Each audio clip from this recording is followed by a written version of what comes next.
And today we see that the tiles have been put up. They are actually 600 by 1200, and the joints are so fine that they are called joint-free tiles. Yeah.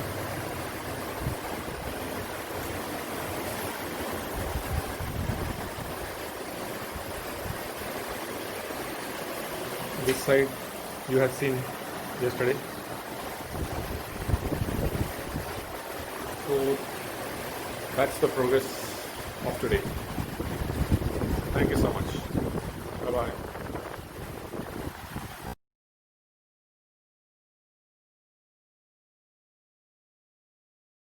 And I'm back here today.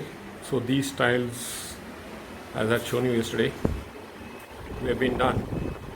And now today even this side, they have a full day yet left over. We had covered this sink with plastic to protect it from damage. So this is done. Yeah. So see you all tomorrow. Bye bye. And those who have not subscribed, please subscribe to MCSIDT.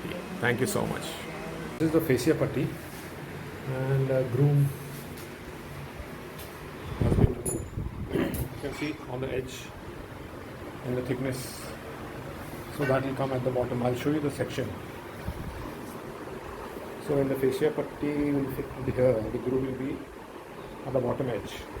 So when the water drips, it doesn't go inside towards the shutter, it will fall down in case it goes down. That's the purpose of the groove.